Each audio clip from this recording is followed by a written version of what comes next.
Балалар өкінішке орай ағаш егу түгіл қолдарына күрек ұстай алмайды. Балалардың арасындағы енді өздеріне қол жұмсау. Өздеріңіз білесіздер, мысалға есірткі шегу мәселесі көп. Сөздің шынына келгенде ата-аналар жиналысы деп атаймыз, бірақ ол жерде көбінесе тағы да келетін әйел адамдар, ер адамдар жаңағы келуі аз, көп. Әкелер балалардың не үйреніп жүргенін білмейді. Балалар тәрбиесіне қалай араласу екенін білмейді. Сөздің шынына келгенде аналарға да әкелерге де сатушы жоқ. Анасынан айырылып қалатын болса, жалғыз басты ер адам өкінішке орай мемлекетке жүгініп, маған да көмек керек деп жүрмейді. Жалғыз басты әкелер бір үндемейтін бір қоғамның бөлігі екен. Бала ана мейірімсіз өсіп келе жатыр деген сөз. Ер адамдарды мынау әкелік саналы әке болуға дайындап жатқан өкінішке орай бағдарлама жоқ. Біз әкемізбен ешкім отырып әңгімелеспеген, сөйлеспеген. Ер адамдар арасындағы мына сөйлесу, бала мен жаңа әкесінің арасындағы сөйлесу мәселесі әлі күнге дейін үлкен проблема деп есептеймін. Біз далада жаңа жылқы бағып жүрген жоқпыз, соғысып жүрген жоқпыз. Әкелердің бәрі үйде отыр. Әйелімен ажырасуға болады. Бұл енді амал жоқ болатын нәрсе. Бірақ баласымен ажырасу деген мәселе жоқ. Өзінің қызын жұмысқа барған кезде тура басқан ұлы сияқты бірдей айлық алу мәселесі. Ер адам PhD оқыған доктор болады, әйел адам доктор болмайды деген сөз ба? Жоқ, дұрыс емес. Қатемен дұрыс жолға келген әкелердің бірімін деп есептеймін өзімді.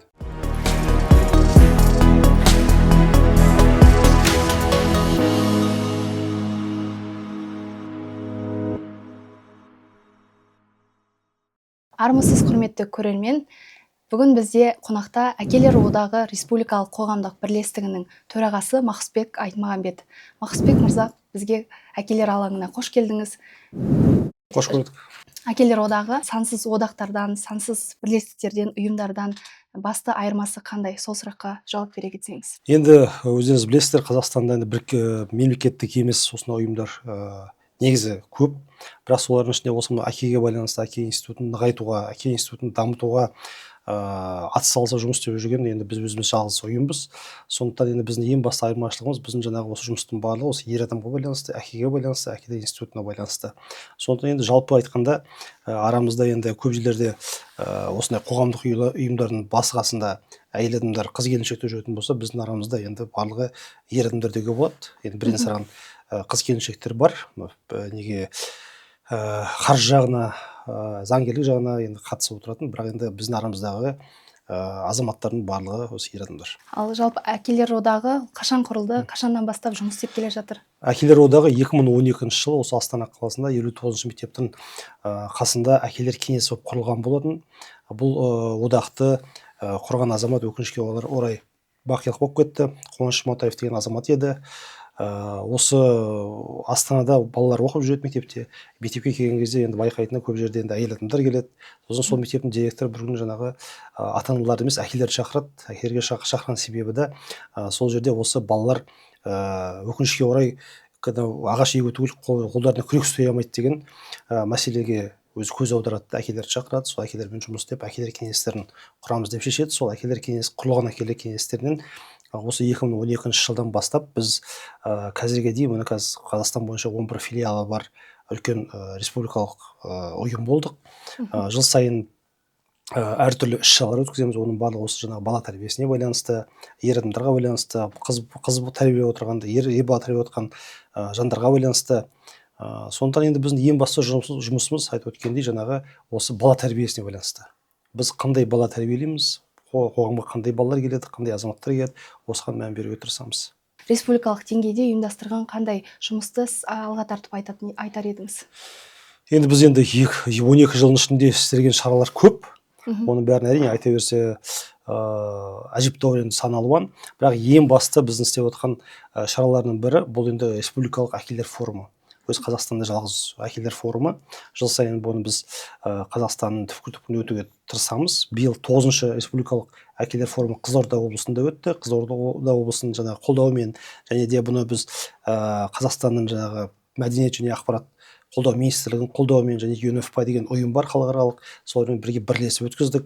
Бұл енді жыл сайын өтетін біздің шарамыз. Сондағы ең басты мәселе сол жыл бойы істелінген мәселеге жаңағы талдау жасау, істеп жатқан жұмыстарды көтеру.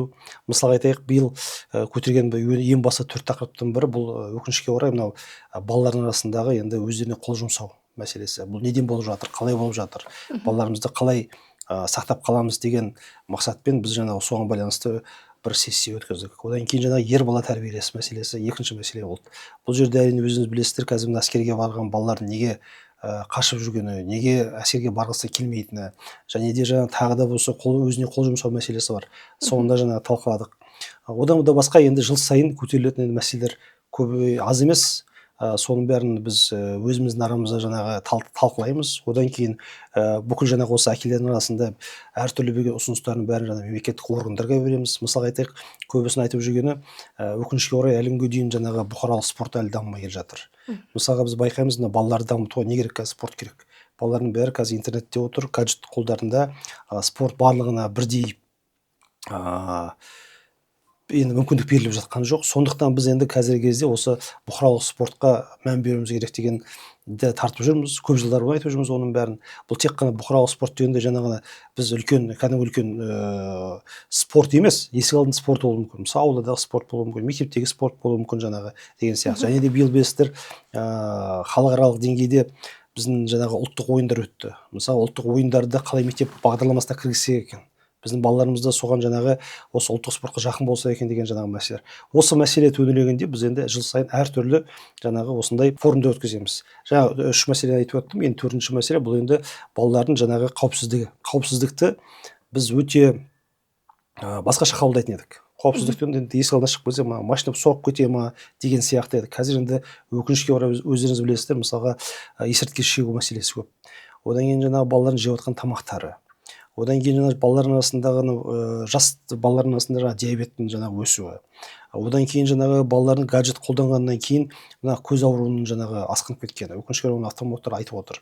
Одан кейін жаңағы цифрлы жаңағы қоғам ғой, қазір бүкіл жерде интернет болғаннан кейін цифровой аутизм деген мәселе де қазір өршіп келе жатыр. Сондықтан бала қауіпсіздігі деп осы қауіпсіздіктің барлығын талқылап, қай қауіпсіздікпен біз алдын ала жұмыс істеуіміз керек, қай қауіпсіздік бойынша біз көңіл бөлуіміз керек деген мәселелерді көтеріп осындай жаңағы форум өткіздік. Бұдан басқа әрине көптеген бізде іс-шаралар өтіп жатыр, мектептермен жұмыс істеп жатырмыз, әкелер кеңестерін дамып жатыр. Одан кейін басқа да мемлекеттік және мемлекеттік емес ұйымдармен жұмыс істеп жатырмыз. Мысалы кеше ғана вейп мәселесі бойынша біз біраз қоғамдық ұйымдар жиналып жаңа жұмыс істедік. Сосын жаңағы балалардың айтайық, қазіргі қант қосылған әртүрлі жаңағы сусындар бар ғой. Мысалы солардың жаңағы салығы бар. Солардан қалай жаңағы балаларды алыс ұстаймыз деген мәселе.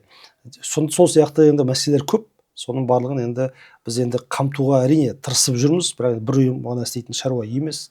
Сондықтан енді әжептәуір істеп жүрген жұмыстар баршылық. Сіздер қандай көмектеріңізді беріп отырсыздар? Қандай кеңестер өткізіп жатсыздар мектептегі басшылықпен? Біз енді осыдан бір 5 жыл бұрын білім инновация деген қор бар, солардың қолдарына астында бір 30 шақты мектеп бар, білім инновация мектептері. Солармен бірге біз әкелер апталығын жасай бастағанбыз. Одан кейін әкелер кеңестерін құрғанбыз. Сол әкелер кеңестері қазір енді көп мектептердің барлығында бар деп айта алмаймын, бірақ әжептәуір мектептерде жаңағы әкелер кеңестері құрылып жұмыс істеп жатыр. Бұның бәрін енді бұл біздің берген жаңағы ұсыныс болатын, бұны сол кездегі білім және ғылым министрлігі қолдады. Және де қазір мына біртұтас тәрбие деген өзіңіз білесіз бағдарлама, сол бағдарламаның өзінде де мысалы ата-аналармен жұмыста үлкен бір соған сол жұмысқа үлкен көңіл бөлініп жатыр. Сондықтан жаңағы біздің ұсынысымыз бойынша жаңағы ата-аналар жиналысы деп сөздің шынына келгенде ата-аналар жиналысы деп атаймыз, бірақ ол жерде көбінесе тағы да келетін әйел адамдар, ер адамдар жаңағы келуі аз, бірақ осы әкелер кеңестері арқасында біраз ер азаматтар келіп жатыр. Сондықтан жаңағы осылай мектептермен жаңағы әкелер кеңестері арқылы жұмыс істеп жатырмыз. Және біртұтас тәрбиеде де өте көп жаңағы бағдарламалар бар, соның ішінде қатысуға да тырысамыз. Бұдан басқа жаңағы әкелер апталығы дедік, жаңағы әкелер апталығын жаңағы білім инновациямен біз өткізіп жатырмыз. Оның ішінде жаңағы дамып келе жатқан жаңағы әкелер кеңестерде өте енді үлкен бір септігін тигізіп жатыр. Мысалға біз өткенде мына бином мектебінде әжептәуір үлкен іс-шара жасадық. Клейн ер адамдар келді, әкелер келді мысалға. Ол әкелердің келуі тек қана келу емес, ол жерде әкелерге жаңағы енді біз сөздің шынына келгенде кей кездерде балаларды ғана тәрбиелеу, өзімізді де тәрбиелеуіміз керек. Мысалға көп әкелер балалар не үйреніп жүргенін білмейді, немен қызығып жүргенін білмейді, балалар тәрбиесіне қалай араласу екенін білмейді. Сондықтан біз әртүрлі жаңағы мастер-класстар арқылы жаңағы психологтарды шақырып, немесе жаңағы коучтарды шақырып, соны біраз үйретуге тырысамыз. Сондықтан енді соны істеп жатқан мәселелердің бәрі басқа мектептерге тарап жатыр. Қазір енді әсіресе мына Астана қаласында, мынау біздің Астана қаласындағы білім басқармасының қолдауымен енді барлық мектептерде жыл сайын жоқ дегенде бір мектепте бір іс-шара өтіп жатыр деуге болады әкелерге байланысты. Сондықтан осы істеп жатқан іс-шара басқа да өңірлерге келіп жатыр. Соның арқасында мысалы айтайық, былтыр әкелер күніне орай Астанада қалалық әкелер форумы өтті. Онда мысалы қаншама осы Астана қаласының балалары әкеге арнап мысалы эссе жазды, әкеге байланысты мысалға суреттер салды, әртүрлі конкурстар болды. Соның бәрі де осы әкелер институтының дамуына үлкен бір септігін тиді деп есептейміз. Жаңа айтып жатсыз, әкелер форумы өтті. Одан кейін осындай жақсы әкелердің қоғамдағы беделін, абыройын көтеруге іс-шаралар өткізілді деп. Енді одан бөлек әкелерге мысалға қоғамда жалғыз басты аналар бар. Олардың белгілі статустары бар.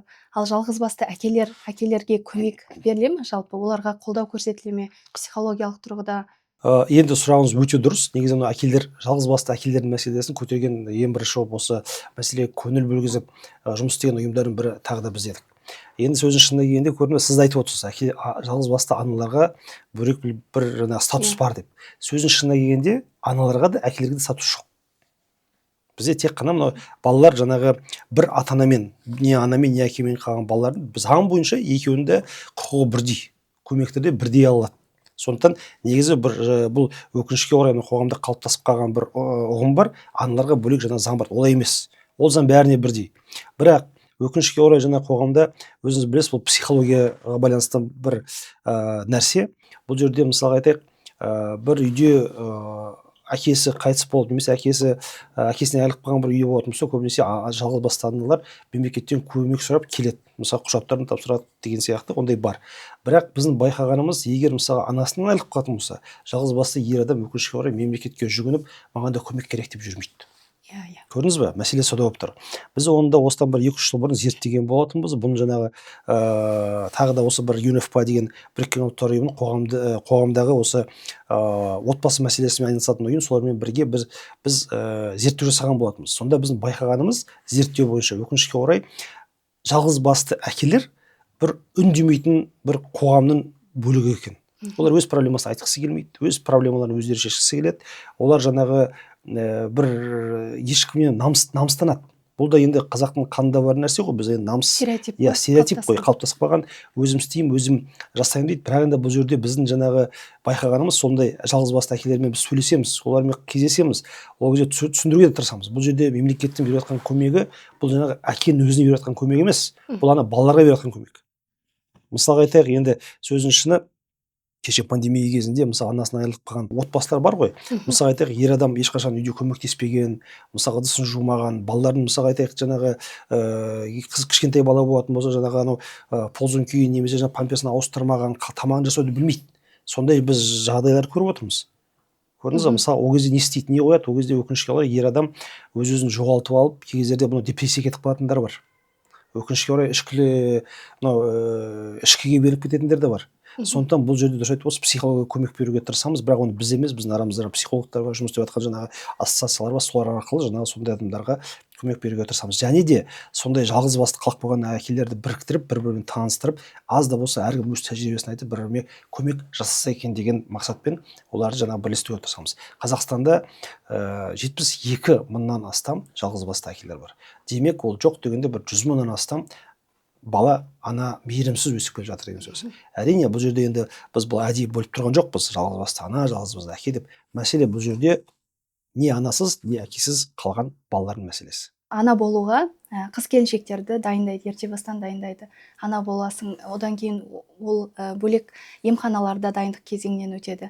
Ал әке болуға дайындық деген бар ма? Әке болуға дайындалу керек пе жалпы? Негізі бұл жерде де біз енді әртүрлі өзіміздің зерттеулер жасадық. Сөздің шынына келгенде енді ана болу дайындығы да негізі жоқ деуге болады бізде. Бізде тек қана жаңағы келіншек 2 қабат болған кезде ғана жаңағы дәрігерге барып, дәрігерлер жаңағы тексерістен өтеді. Бұл тек қана жаңағы медициналық көмек. Жоқ, ерте бастан, кешіріңіз сөзіңізді бөлгеніме, ерте бастан мысалға қыздарды дайындайды. Сен ертең болашақ анасың, жылы жүр, аяғыңды жылы ұста деген сияқты. Әйтеуір үйде бір сөз ата-анадан, үлкендерден болсын айтылады. Ал әкеге ертең сен жауапкершілік аласың, бір семьяны асырайсың, әке боласың деген сияқты сөздер қазір айтыла ма? Енді айтылып жатқан әрине отбасылар бар, бірақ көбінесе бізде жаңағы айтқан стереотип қалыптасып қалған. Бізде байқансаңыздар, мысалы қыз баланы өсіргенде көбінесе дұрыс айтасыз, ертең жаңағы бір үйдің сен келіні боласың, ертең жаңағы тұрмысқа шығасың деп түсінеді. Бірақ ер адамдарды ұл баланы басырағанда ертең сен елді, жерді, отаныңды қорғайсың, қорғаушы боласың деп өсіреді. Байқаған шығарсыз, мысалы біз солай өстік. Бірақ қазір енді соны біз жалпы айтуын айттық, бірақ мына отбасында сен ертең бірінші сен қорғау керегі бұл сенің отбасың, бірінші сенің әйелің, сенің бала шағаң деп, оны өкінішке орай көп адамдар айта қоймайды. Сондықтан мына отбасында жаңағы ер адамдарды мынау әкелік саналы әке болуға дайындап жатқан өкінішке орай бағдарлама жоқ. Сондықтан біз осыдан бірнеше жыл бұрын сондай бағдарлама жасап шықтық. Ондай бағдарлама бар. Қазақстанның 12 өңірінде осындай бағдарлама жасап, жаңағы жүрген жерде осы біздің жаңағы әкелер форумында, әкелер жаңағы іс-шарасында, немесе әкелер кеңестерінде де осы мәселе бойынша біз осыны насихаттап жүрміз. Бұның басты мақсаты әке болу үшін дайындалу. Бұл жерде неден бастаймыз? Біз тағы да байқағанымыз, бұл жерде жаңа ер адам денсаулығы бірінші. Өкінішке орай жаңа жастар үйленеді, үйленгеннен кейін жаңағы әртүрлі мәселе болады, жаңа балалы бола алмайды. Екі ортада әйел адамды кінәлайды, бірақ көбінесе бірінші ер адамдардың проблемасы бар екен. Сол туралы айтамыз. Одан кейін жаңағы ер адам болғаннан кейін бұл жерде тек қана сен үйленген әйелін емес, келіншегін емес, балаға да жауаптысың. Баламен қалай ойнау керек, баланы қалай тәрбиелеу керек, баланы қалай түсін, соның бәрін үйрететін біз кішігірім біз әке саналы әке деген бағдарлама жасап шықтық. Ол бар, қазақша да, орысша да шыққан. Сондықтан енді бұны да біз насихаттап келе жатырмыз. Бірақ отбасыларында өкінішке орай әлі күнге дейін ұл балаға соны айтатын бір ондай не жоқ. Жалпы қалыптасқан қоғамда түсінік жоқ. Дұрыс айтасыз. Қыз баланы дайындайды, қыз баланы алысқа кетпе дейді, қыз балаға жаңағы келін боласын дейді, соның бәрін үйретеді. Бірақ ер балаларға соны айтып жүрген ата-ана аз. Көрдіңіз бе? Неге? Оны қайдан білуге болады? Өкінішке орай қазір айырылысып жатқан жастардан білуге болады. Мысалға, сен ертең үйленгеннен кейін айырылыспау керексің, үйленгеннен кейін сен осы үйіне ие болу керексің. Айырылысу деген дұрыс емес. Айырылысып кеткеннен сен айырылыссаң да балаға жауаптысың деп айтып жүрген ата-аналар болмағандықтан қазір мына осы айырылысу мәселесі көбейіп жатыр. Жаңағы алимент төлеу мәселесі жаңағы өзіңіз білесіз аз емес. Жауапкершілік алып жүрген жаңағы жастар енді тағы да байқаймыз жаңағы мәселесі бар. Көп дейсіз ғой. Ал ол кезде баламен, мысалы қызбен анасы сөйлеседі. Ал анасы қазір ұл балаларда да анасымен сөйлесіп, анасымен сырласуы көбейіп кетті. Ал әкесімен сырласып жатқан балалар бар ма? Жалпы әке мен баланың қарым-қатынасы қалай болу керек? Негізі бар ғой, қазір болып кетті деуді біраз қиындау. Неге? Өйткені болған да деп есептеймін негізімен. Бұрында болған, бірақ айтылмаған, иә. Былай ғой, негізі мен мысалы өзімді енді әке болғаннан кейін мен де енді мысалы әкем бар, иә, өзім қалай болды мысалы кезінде қарап отырсақ сөздің шыны біз енді бұл енді барлық осы бізбен жасты мысалға жігіттердің азаматтар айтатыны. Біз әкемізбен ешкім отырып әңгімелеспеген, сөйлеспеген. Тек қана сөйлесу аммен болған, көз қырымен болған. Көрдіңіз бе? Неге? Өйткені ол жерде жаңағы баланы тәрбиелеу, баланы ісімен тәрбиелеген. Мысалға айтайық, кезінде мысалға бірге қой баққан, бірге жылқы баққан, бірге мысалға бір іс-шара жасаған деген сияқты, соның әкесінің жаңағы ісін баласы көріп кеткен. Бірақ енді заман өзгерді. Қазір мысалға біздің кезімізде мысалға мен көбінесе әкеммен анам арқылы сөйлесетін тұғым. Көп нәрсенің бәрін анам арқылы. Бір анамыз арасында бір тәржіман сияқты. Бірақ бұл менде емес, көп азаматтарда солай екен. Бізде өкінішке орай енді мынау ер адамдар арасындағы мына сөйлесу, баламен жаңа әкесінің арасындағы сөйлесу мәселесі әлі күнге дейін үлкен проблема деп есептеймін. Ашық сөйлесу, ашық проблеманы айту, ашық шешу деген мәселе әлі күнге дейін бізде бар. Бізде жаңа көбісі өкінішке орай жаңағы сөйлесе алмай кеткен жандар бар. Мысалға да. Бұл енді біздің енді былай әлеуметтік мәселе деп есептеймін бізде. Өзі мына қоғамдағы әлеуметтік мәселе, сосын жаңағы өзіміздің мына ұлтымыздың жаңағы несі. Бірақ енді кей кез мемлекеттерді қарап отырсаң, кей кез мысалға діндерді қарап отырсаң, мысалға айтайық, еврей дінін, мысалға иудаизмді қарайық. Олардың мүлдем басқаша. Олардың әкесі мен баласының жақындығы өте жақын. Мысалға да мектепке де мысалы қазір байқағанымыз, ана балаларды жаңағы қолдан ұстап мектепке апаратын әкелер екен. Мысалға айтайық. Тағы да басқа ұлттар айтпай ақ қойын, біраз ұлттар мысалы баламен жаңағы Кавказ ұлттарын айтыңыз. Кавказ ұлттарында баланы тәрбиелейтін, әсіресе ол баланы тәрбиелейтін ер азамат. Әкесі соғысқа кетті, баласы соғысқа кетті. Әкесі бір жұмыс істеп жатыр, баласы қасында жүреді. Көрдіңіз бе, бізге өкінішке орай жаңағы бұл мәселе шамалы бір тарихи жағынан ба бір үзіліс болған, соны біз қалпына келтіре алмадық. Сондықтан бізде қазір Оны қайдан біліп отырмыз? Мектептерден біліп отырмыз. Мысалы мектептерден бір сұрап көріңізші, анасынан сұраңыз, бала не оқып жатыр, қандай баға алып жатыр, қай сабақтан жақсы, класста кіммен дос емес десең, анасы біліп отырады. Әкесіне сұрақ қойса, әкесі білмейді. Баласын нешінші класста оқып жүргенін білмейтін әкелер бар. Әкелер өздері де, мысалға мен отбасын асырап отырмын, жұмыстамын, ақша тауып отырмын дейді да, мысалға әйеліне сен анасысың балалардың, сен сөйлес, сен тәрбиеле, сен қара деп тәрбиені мысалға анасына асырып қояды, тәрбие беруді, баланы тәрбиелеуді. Бұл дұрыс емес екендігін қазіргі кезде осы насихаттап жатырмыз ба әкелерге? Иә, соны біз насихаттап жатырмыз. Өйткені негізі кезінде мүмкін ол дұрыс болған шығар. Айтып отырмын ғой, кезінде неге дұрыс болды? Негізі біз бір нәрсені түсінуіміз, бұл әлеуметтік мәселе. Қазақта 50 жылда ел жанайды. Баяғыда, мысалы, баяғыда қоғамды алатын болсақ, мысалы айтайық, осыдан 100 жыл бұрын айтайық, ол кезде шынымен де әкелер түзде жүретін тұғын. Ана аулайды, жаңағы жылқы бағады, далада жүреді, соғыста жүреді. Шынымен де бүкіл үйдің шаруасын далада жүріп әкелер істейтін тұғын. Бірақ қазір енді ондай заман емес қой. Біз далада жаңағы жылқы бағып жүрген жоқпыз, соғысып жүрген жоқпыз. Әкелердің бәрі үйде отыр. Қалада қазір көбінесе, былай қарап отырсақ. Сосын әйел адам мен ер адамды істейтін жұмыстары да бірдей болып кетті. Мысалы қараңыз, әйел адам журналист болуы мүмкін, ер адамда жаңағы журналист болуы мүмкін. Ер адамда мысалға бір таксист болуы мүмкін, әйел адамда таксисттер жүр деген сияқты. Сондықтан бізде жаңағы мына парадигма өзгерді ғой.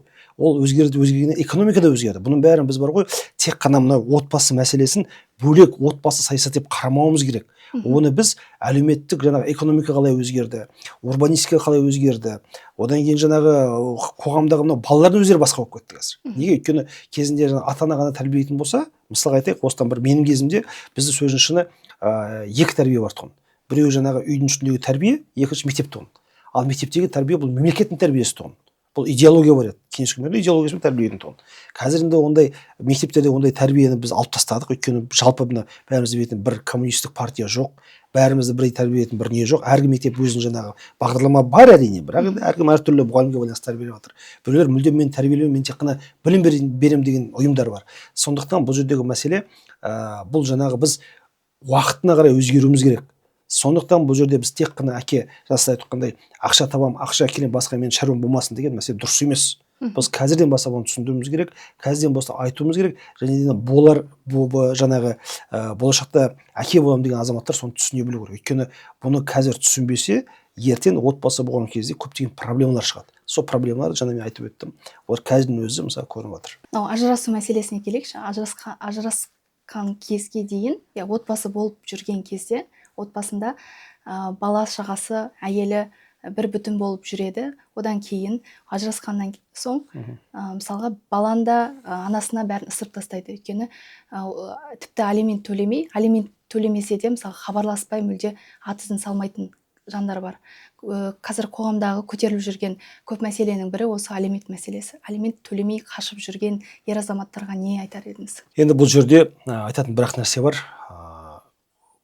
Әйелімен ажырасуға болады. Бұл енді амал жоқ болатын нәрсе. Бірақ баласымен ажырасу деген мәселе жоқ.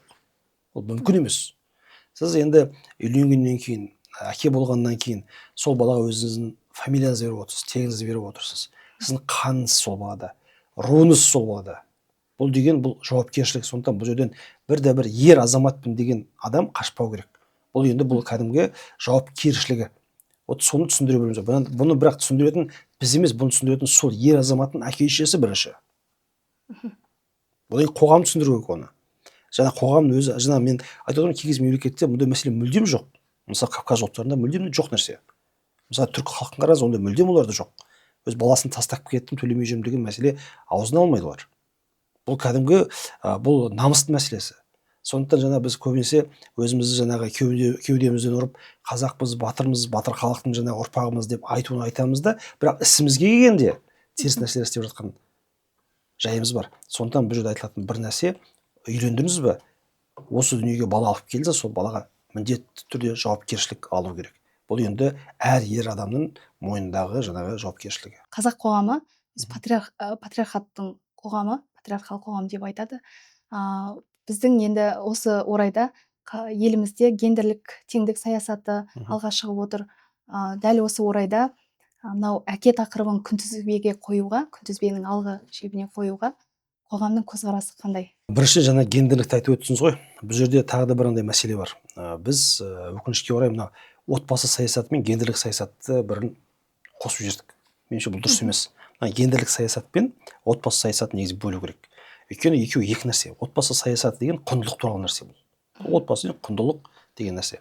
Ал гендерлік саясат деген бұл әр адамның, әсіресе әйел адамдардың құқықтары туралы. Бұл жерде жаңа бөлетін мәселе, айтайық, көбінесе біз осыны айта бастаған кезде көп адамдар әлі күнге дейін түсінбейді гендерліктің не екенін. Мысалға айтайық, мен айтам, мысалға мен бір ұл бір қызым бар. Енді мен көбісі жаңағы кей адамдар гендерлік деген кезде ойлайды, бұның бәрі әйел әйтеуір басып кетті, әйелдікі дұрыс, әйелді тыңдау керек, әйелдің жаңағы құқықтары туралы деп. Олай емес. Былай айтайын сізге. Мысалға менің ұлым бар, қызым бар. Екеуінде бірдей білім беріп жатырмыз. Екеуі де бірге жаңағы мектепке барады.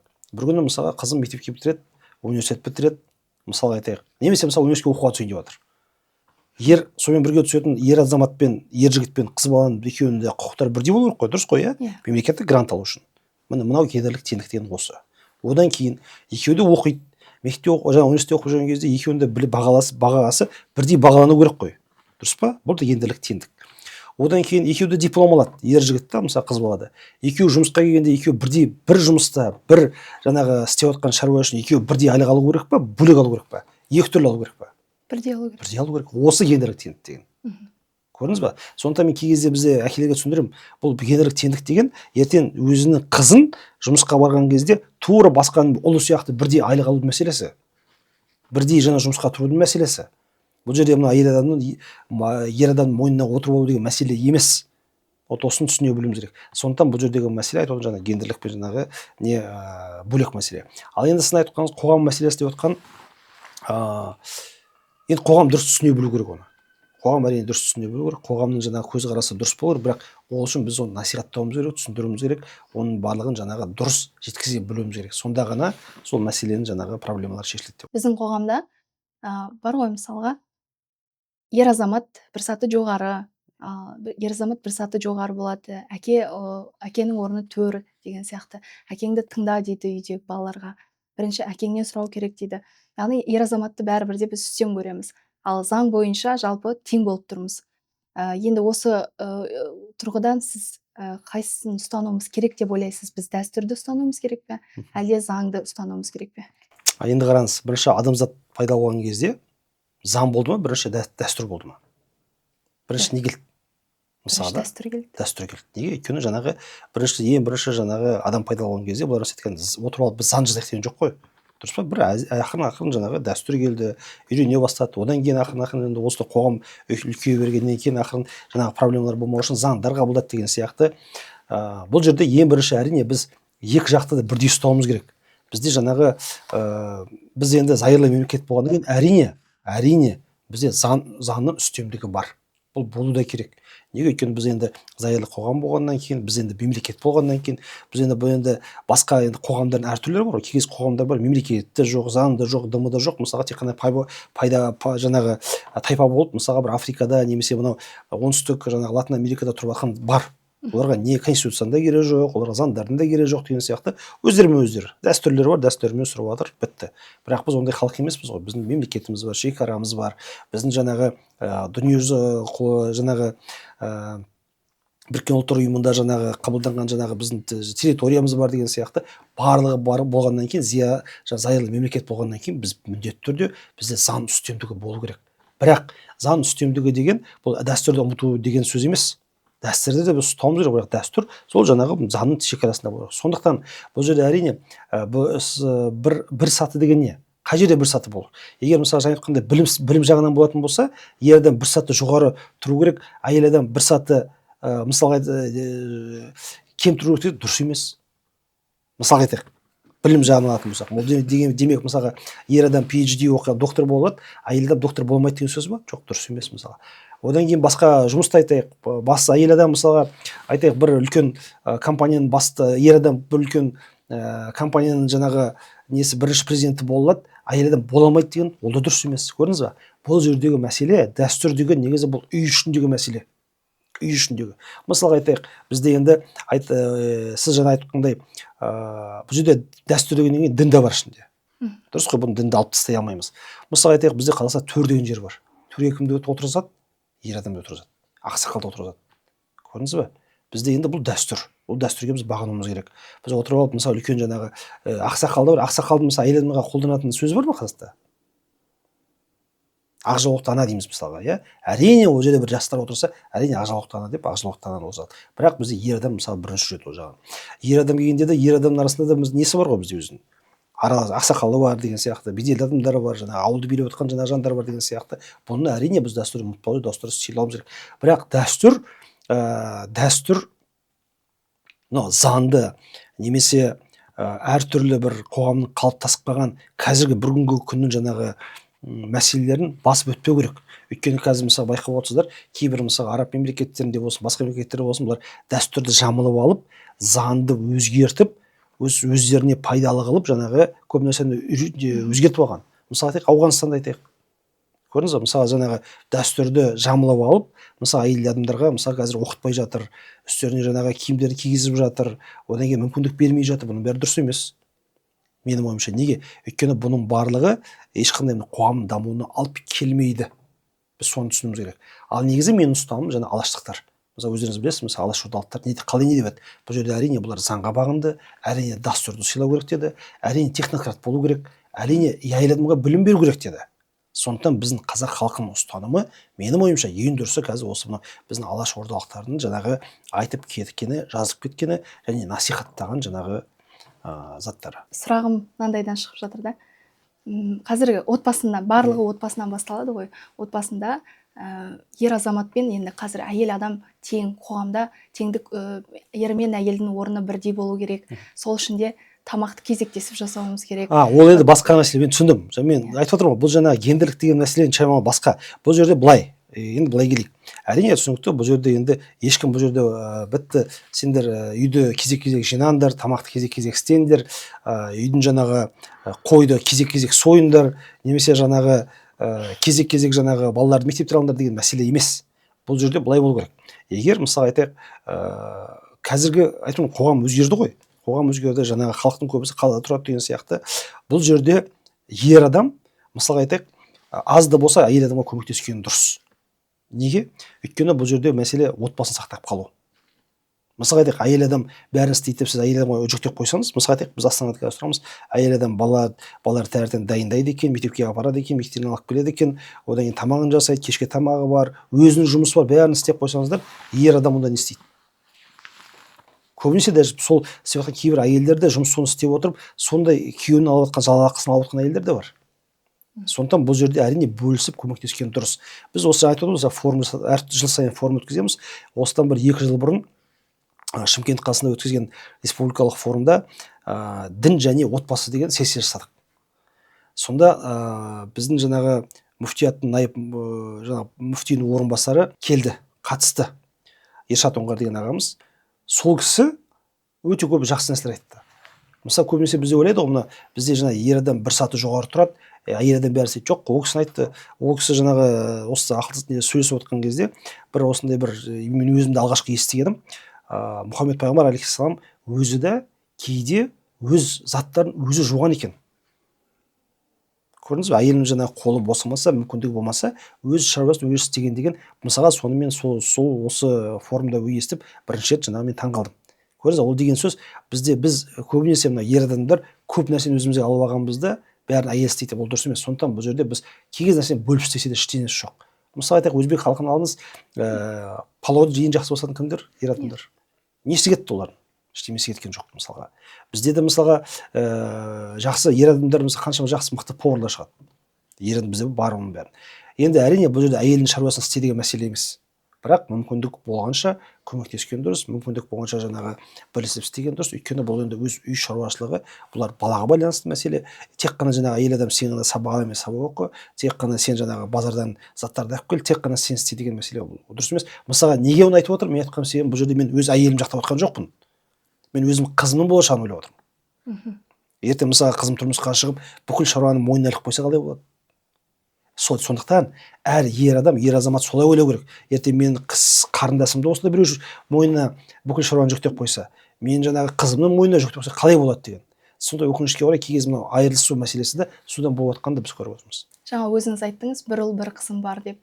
Өзіңіз отбасыда қандай әкесіз? Енді мен отбасында бір идеал түрде жүрген әкемін деп айта алмаймын. Өкінішке орай мына жаңа сізге сыйлаған кітапта да айтып отырмын. Мен енді мынау саналы әке болып үйленген жоқпын. Ерте үйлендік, келіншегім екеуміз 21 жаста. Сондықтан енді бұл әкелікті де аналықты да біздің практика түрде өзіміздің қателіктерімізбен, өзіміздің жасаған қателігіміз бар, өзіміз білгеніміз бар, сонымен жүрдік. Бірақ енді қазір балам енді үлкен азамат, аларысы 22-ге келеді, қызым 15-те. Мен кеш саналы әке болдым деп есептеймін өзімді.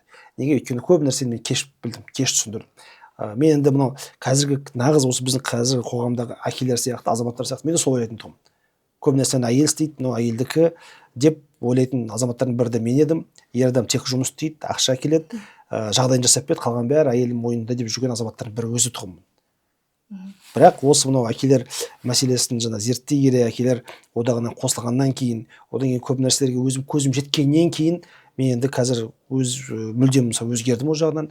Сондықтан бұл жерде енді көп азаматтар сияқты қатемен дұрыс жолға келген әкелердің бірімін деп есептеймін өзімді. Әке болу жолында қандай қиындықтарды өткердіңіз? Әке болу жолдарында енді ең басты мәселе бұл жерде мағлұматтың болмауы, мағлұматтың ізделмеуі. Мен көп жерлерде мысалға ойлайтын едім, мынау жаңағы бала, мысалы ұлым туған кезде әрине көңіл бөлуге тырыстым, баламмен жаңағы өлең айтып деген сияқты, қолға ұстап, жаңағы тамағын беріп деген сияқты. Бірақ мен ойым былай тұғын, көп жерлерде мына бала кішкентай ғой, шамалы өссін, мені бәрі түсінбейді, мені білмейді деп ойлайтын тұғым. Ең басты қателігім сол болды. Олай емес екен. Мысалға психологтар айтуы бойынша айтты, бала әкесін де анасын да сезеді.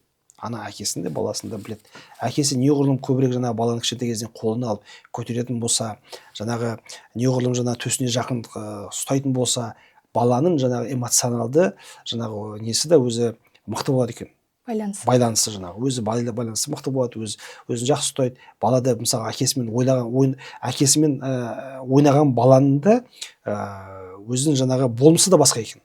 Мысалы айтайық, енді әрине әйел адам балалармен, ұл баламен мысалға көп ойнайтын ойындар да басқаша, ер адамдікі мүлдем басқаша.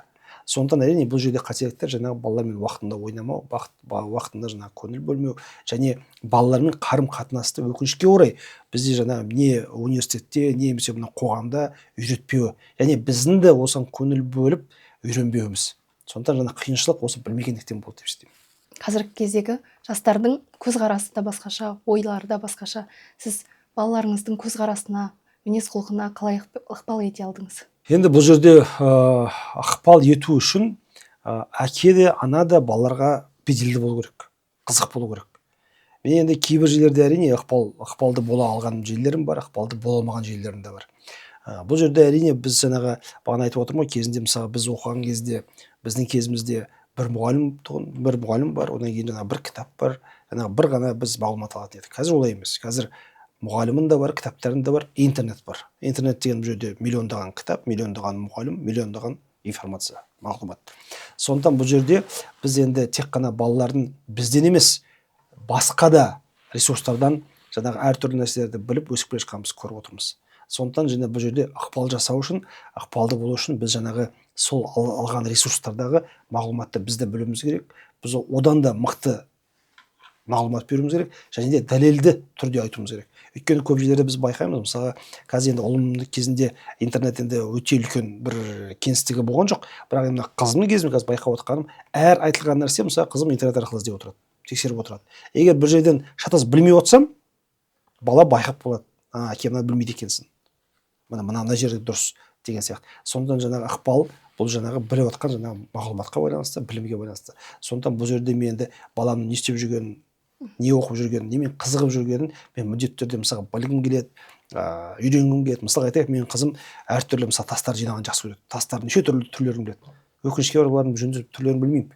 Бірақ мына балам білгеннен кейін мен амал жоқтан соны іздестіріп, көріп, сол тастардың бір-бірінің қандай айырмашылығы бар, қандай жаңағы қайдан шыққан, аты қайдан шыққан деген нәрсені мен балам сұрайтынын біле тұра, мен соны үйренуге тырысамын. Қызыңыз мектепте оқи ма? Қызым мектепте оқиды. Сіз ата-аналар жиналысына қаншалықты жиі барып тұрасыз? Енді ата-аналар жиналысына мен барып тұрамын. Ата-аналар жиналысынан да өзім баруға тырысамын жаңағы. Бірақ біз қазір енді келіншегім екеуміз бірдей баруға тырысамыз. енді қазір байқаймын, мысалы ата аналар жиналысы болған кезде мен міндетті түрде екеуміз барып бірдей тыңдаймыз. Неге? Өйткені бұл жерде де мен байқағаным, мысалы мен әйелім барған кезде әйелімнің қабылдаған мағлұматы бір де менің қабылданған мағлұматым бір. Неге? Өйткені ер адам бірдей емес. Айттық қой бағана психология тұрғыдан да. Мысалы кей кезде мағлұматты мысалы біз екі түрлі қабылдайды екенбіз. Сондықтан жаңағы бізге екеуміз бірге барып, бірге тыңдап, содан кейін бірге талқылаймыз қазір. Екеуміз бірге баруға тырысамыз. Көрермендерге айтып жіберсеңіз, өзіңіздің отбасыңыздағы үлгіні, балалармен қалай уақыт өткізесіз, демалыста отбасылық күндеріңіз бар ма? Біздің енді әрине балалардың енді неге байланысты, балалардың жасына байланысты, кішкентай кезіндегі болған жаңағы біздің дәстүрлеріміз басқаша еді, қазіргі дәстүр басқаша. Қазір енді ұлым үлкен студент, сондықтан жаңағы оның бізбен енді қарым-қатынасы бәрі жақсы, бірақ азамат болғаннан кейін әрине өздерінің достары бар деген сияқты, өздерінің ортасы бар. Бірақ енді қызымыз 15 жаста, оны оқиды, бізбен бірге. Сондықтан біздің ең басты қазір енді көңіл бөліп отқанымыз енді қызымыз.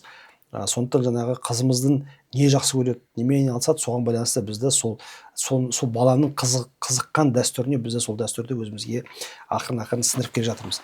Өйткені біздің кезімізде көбінесе біз жаңағы ата-аналарымызға байланысты жаңа өзгертетіміз. Қазір мысалы біздің қызымыз әртүрлі жерде мысалға енді айтып жатыр, киноға барған жақсы көреді, бірге баруға тырысамыз. Одан кейін жаңа кітап жақсы көреді, оқып жүрген кітаптарын бірге іздеп, бірге талқылауға тырысамыз. Сосын енді біраз серуендеу жақсы көреді, онда жаңағы біз қолдаймыз. Өйткені бұл жерде қазір енді айтып отқандай жаңағы балаға көңіл бөлуіміз керек.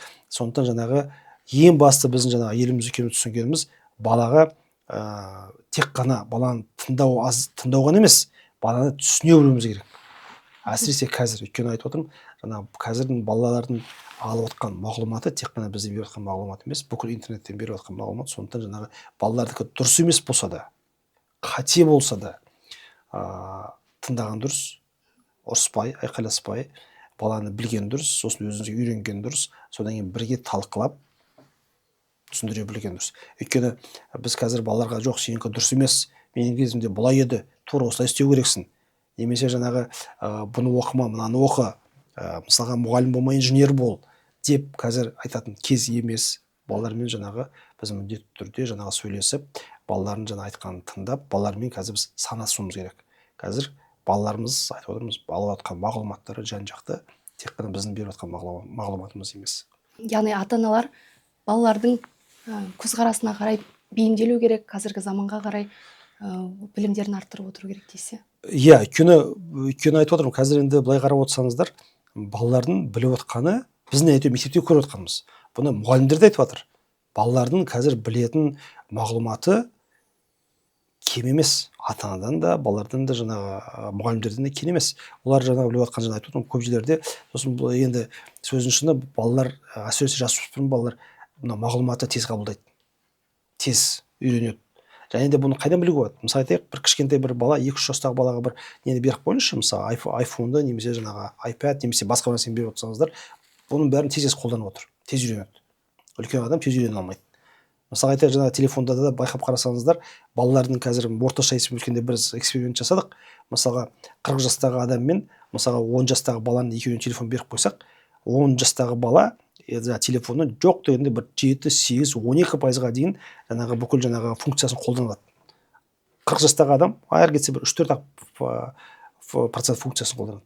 Неге? Өйткені үлкен адам, мысалы көп жерлерде не керек оған? Әр кетсе жаңағы WhatsApp емес, бірінші номер телефон, калькулятор керек шығар, будильник керек, тағы не керек? Бітті, бір 5-6 ғана. Ал балалар оның ішінде неше түрлі ойын ойнап жатыр, неше түрлі жаңағы бағдарламалар бар, неше түрлі несі бар. Демек, балалардың жаңағы осы қазіргі кезде жаңағы гаджеттерге болсын, басқа да жаңағы салалар болсын, үйренуі де, оны қабылдай білуі де, қолдана білуі де үлкен кісілерге қарағанда өте тез, шапшаң. Өзіңіздің отбасыңызға қатысты тағы бір сұрақ болып тұр. Сіздің осы бар болмысыңыз, кескін келбетіңіз, тәлім тәрбиеңіздің қанша пайызы әкеңізге тән? Енді өте қызық сұрақ. Мен әкем негізі өте қарапайым кісі. Көп жерлерде өзім байқаймын. Мен өсе келе әкеме тартып келе жатырмын. Негізі бала нағашына тартады дейді көбінесе. Енді нағашыларын алғандар да бар, анама тартқан жерлеріміз де бар. Енді мысалы байқаймын, қазір енді бұл жасқа байланысты. қазір мысалы кішкентай кезімде көбірек жаңағы шамалы нағашыларыма тартқан болатын болса, анама тартқан болатын болса, мына мінезім бойынша қазір өзім қарасам, есейген сайын, жасым қосылған сайын көп нәрсені мысалға мен әкеме тартып келе жатқан сияқтымын. Және де өзі негізі адам болмысы да солай шығар. Ой өрісі де, ойлануы да, көп нәрсені енді қазір енді жыл сайын өзгеріп келе жатырмыз. Рахмет. Енді ұйымның жұмысына қайта оралайық. Әкелер одағының жалпы алдағы уақыттағы жоспарларымен бөліссеңіз. Енді Әкелер одағының жоспары осы істеп жатқан жұмыстардың бәрін жалғастыру. Және де мына көбіне біз енді 11 жаңағы өңірде бармыз дедік қой, қазір енді Қазақстанда 20 өңір ғой, соның бәрін 20-ға жеткізуге тырысамыз. Бірақ бұл жердегі мақсат тек қана мынау біз есебімізбен ғана емес, бір 15 филиалымыз бар, 20 филиалымыз бар деп мақтану емес. Бұл жердегі сол біздің жаңағы өңірлерге келген, филиалдарға келген азаматтар өз еркімен, өздерінің бағдарламаларымен келетін адамдар болса екен, эволюциялық түрде біз дамыған бір ұйым болса екен деген жаңағы біздің мақсатымыз бар. Сондықтан жаңағы әрі де біздің дамытуға тырысамыз. Және де осы қазіргі әртүрлі жаңағы отбасына байланысты бағдарламалар бар ғой, соның барлығына да әрине біз кезінде көп қатыстық, әрі де қатысуға тырысамыз. Мысалға айтайық, осы аптада Қазақстан отбасылар деген үлкен жаңағы доклад бар. Соның докладының жаңағы несі болады, жаңағы тұсаукесері болады, оған да жаңағы қатысамыз. Және де осы қазір бүкіл айттық қой, жаңағы бір форум, республикалық форумда біз жыл сайын өтетін болсақ, қазір енді бүкіл облыстарда жоқ дегенде жылына бір рет осылар әкелер форумын өткізуге жаңағы талпынып отырмыз. Бұны да жаңағы біздің мәдениет және ақпарат министрлігі қолдап отыр. Және өзіңіз білесіз, президенттің де айтып отқанында осы саналы ата-аналарды біз тәрбиелеуіміз керек, ата-аналар саналы болу керек деген жақсы ойлар айтты. Бұны да біз көп жылдар бұны айтып келе жатқанымыз, айтып өттім, саналы әке деген бағдарлама жасап шықтық деп. Сондықтан жаңағы біздің қазір мемлекеттің жасап отқан соңғы осы мынау шаралары барлығы осы біздің айтып жүрген мәселелермен қазір бәрі бірдей келіп отыр. Сондықтан жаңағы сол мемлекеттік отбасы саясатын дамытудағы әр шараға біз қол ұшымызды беріп бірге жұмыс істеуге әрде күшімізді саламыз. Ең басты біздің мақсатымыз қазір сол насихаттау. Және мысалы айтып отырмыз, кітаптар шығып отыр осындай, мысалы сіздерге де өте қуанып отырмын, осындай мысалы әкеге байланысты бөлек осындай бір арна шығып отыр. Бұл да үлкен бір жетістік. Жаңа айтып отқанда енді әйел адамға байланысты, енді отбасына байланысты көп қой, бірақ енді ер адамдарға әкеге байланысты мысалы қазір қарап отырсақ, негізі әлі де мысалы фильм болсын, кітап болсын, немесе осындай жаңағы арналар болсын, бәрібір аздау.